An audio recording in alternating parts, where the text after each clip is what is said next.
Alright, I've entered the patient's room, I've washed my hands, and I've donned PPE. Hey, how are you doing? Good. My name is Kay Williams. I'm a physician assistant student, and I'll be taking care of you today.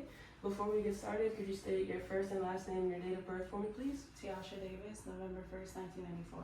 Okay, and how would you like to be addressed? Miss Davis. Okay, and do you have any preferred pronouns? No. Okay, is it okay if I call you she, her? Yes. Awesome. Alright, so Miss Davis, how can I help you today? I'm here for a cardiovascular assessment. Awesome. Alright, so we're going to go ahead and get started. I'm going to start with the general survey. On initial appearance, the patient appears her stated age. She's alert and oriented ×4. The patient is appropriately dressed for the weather. There's no signs of distress or any facial affect. The patient has no odors of the body or breath, and there is good posture and good motor activity. Alright, now I'm going to go ahead and take your vital signs. So if you could stand up for me, I'm going to start with your height. Awesome, then if you could step on the scale, I'm going to get your weight. Good, and you can have a seat for me. I'm going to take your temperature, I'm going to put the thermometer in, and while that's reading, I'm going to be checking the patient's respirations. I'm going to count for 15 seconds, and then I'm going to multiply that number by 4.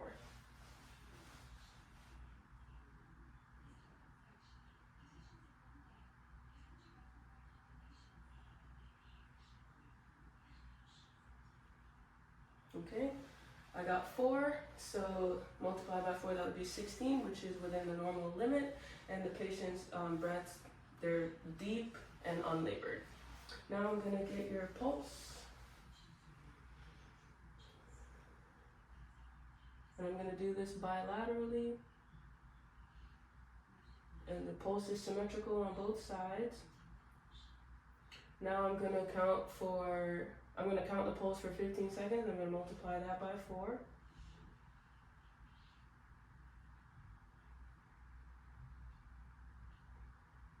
Alright, and I got 20, so the patient's pulse is 80.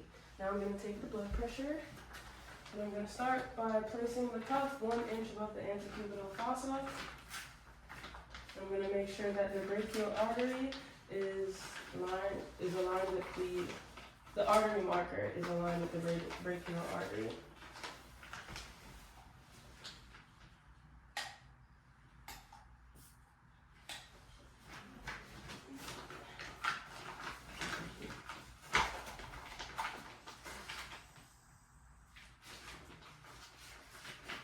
Okay. I'm going to make sure the patient's feet are flat on the floor and she's upright, and that I'm going to have her arm at heart level, and I'm going to inflate the cuff while palpating the radial pulse until I can no longer feel the pulse, and then that's the number I'm going to add 30 to when I actually take the blood pressure. Okay.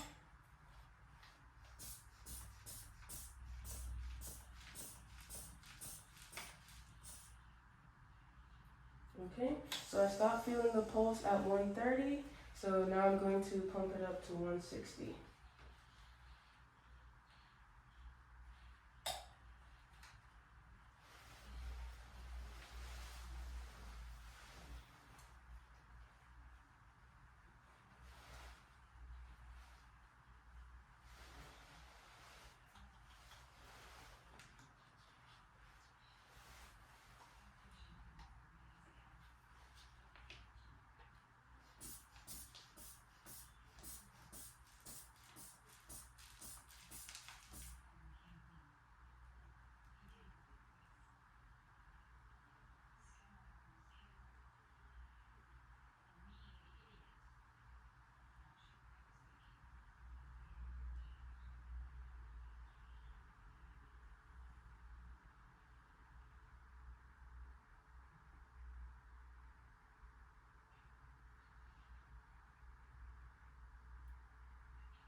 Alright, patient's blood pressure is 106/72.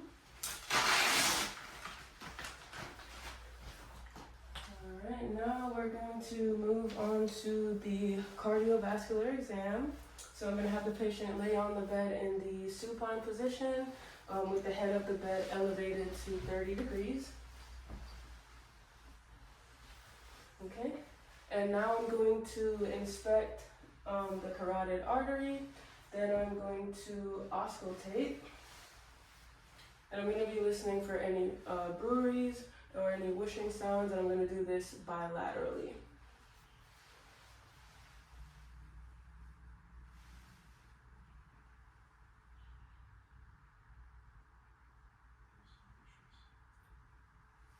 All right, I'm also going to ask the patient to hold their breath. So can you hold your breath for me? All right. Hold your breath for me. Sorry, you can breathe. All right, I didn't hear any bruits. And now I'm going to palpate the carotid arteries bilaterally. One at a time, using my middle and index finger.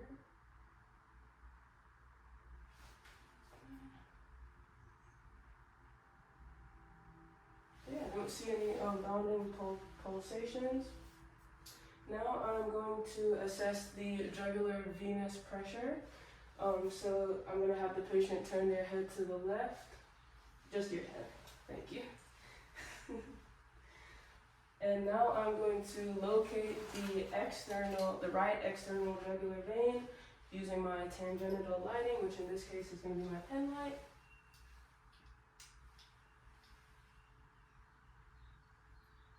Alright, and now I'm going to locate the right internal jugular vein, and I'm going to find the highest point of oscillation. Okay, and then from there, I'm going to place a vertical straight edge in at the sternal angle, and I'm going to use a horizontal straight edge to measure the JVP.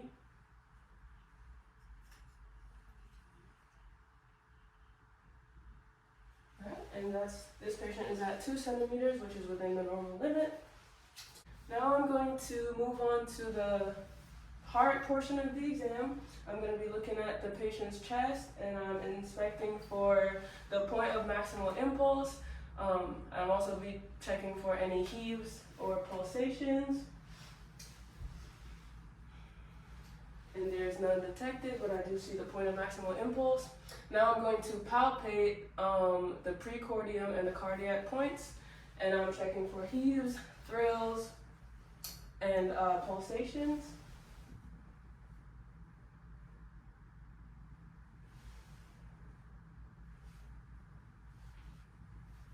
And there's none detected. Now I'm going to palpate the point of maximal impulse, but I'm going to have the patient going to the left lateral decubital position. So if you could turn to your side for me.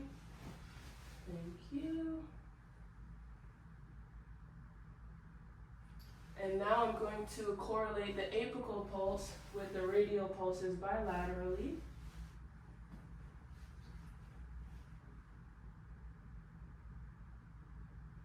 And those are in sync, and let me check the other pulse. And those are in sync as well. Could you come back into the supine position for me? Thank you. Now I'm going to auscultate the cardiac points. I'm going to be using the diaphragm of my stethoscope, starting with the aortic area, which is in the second intercostal space on the right sternal border. Now I'm going to check the pulmonic area, which is in the second intercostal space on the left sternal border. Now I'm moving on to the tricuspid area, which is in the fourth intercostal space on the left sternal border. And lastly, I'll be checking the mitral area, which is in the fifth intercostal space on the midclavicular line.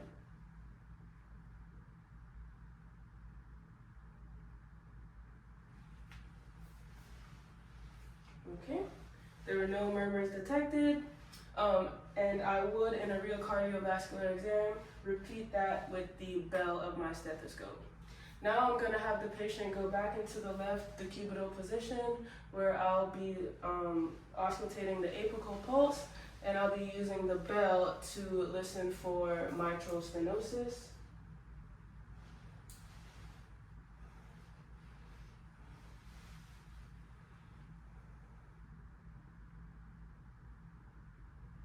Okay, there's none detected. And now I'm gonna have the patient sit up, leaning forward. I'm gonna have them hold their breath while I listen to the aortic area, and I'll be listening for murmurs. Lean forward for me.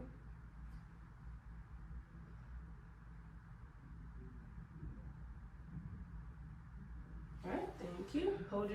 Let me do that again and have the patient hold their breath. Okay, thank you. And could you lay back down for me? Okay, now I'm going to inspect the aorta. I'm going to be looking for any pulsations, which I don't see any. And now I'm going to be palpating for any discremities or abnormalities. And I'm going to be measuring the width of the aorta. Okay, and then everything appears to be normal. Now I'm going to move on to the peripheral vascular portion of the exam. I'm going to start by assessing the bilateral upper extremities, and I'll be inspecting the skin for any, just for size, symmetry, discoloration, hair distribution, nail clubbing, cyanosis, ulcers, and edema. So if you'll just sit on the edge of the bed for me. I'm going to do this bilaterally.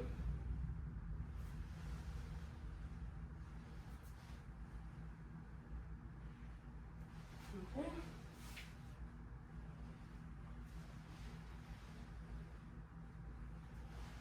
All right.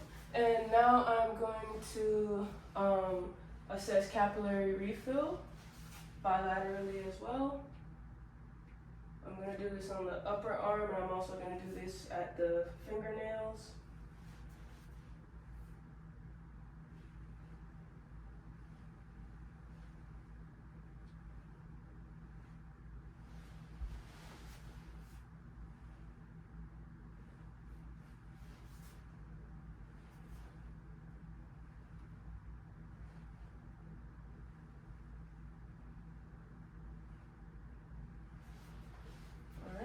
And now I'm going to compare the various pulses in the upper extremities just to make sure they're symmetrical bilaterally, starting with the brachial pulse.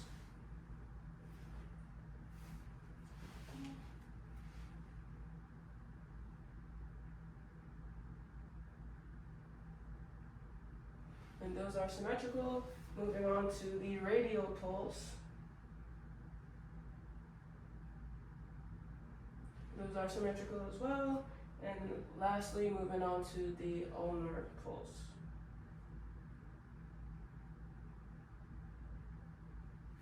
And those are also symmetrical. Now I'm going to be moving on to the lower extremities.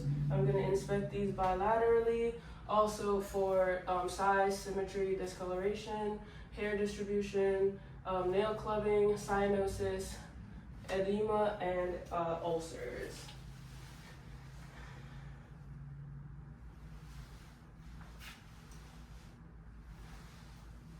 Mind if I check the base of your feet? Thank you.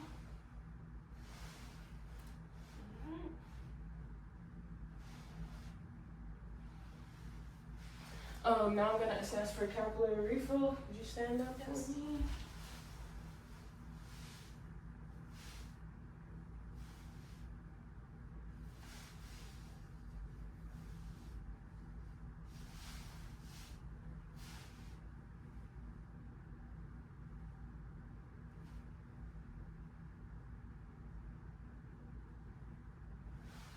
All right, and you can have a seat. Actually, could you lay back on the bed for me? Yes. Now I'm going to compare the pulses bilaterally in the lower extremities. starting with the femoral pulse.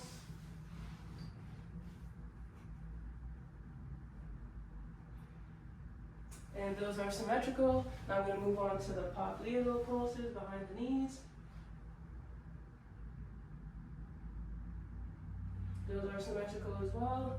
Moving on to the posterior tibial pulses.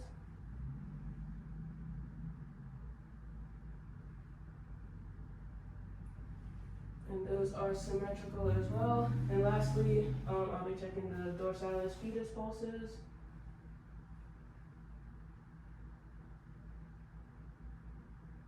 And those are symmetrical bilaterally as well. Lastly, I'll be checking for pitting edema.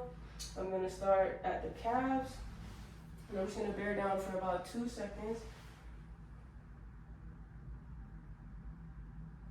All right, I'm going to do this bilaterally. Moving on to the shins.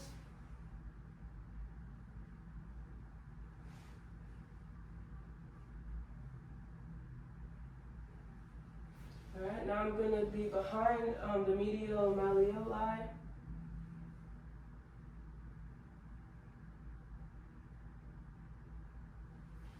And lastly, the dorsum of the feet.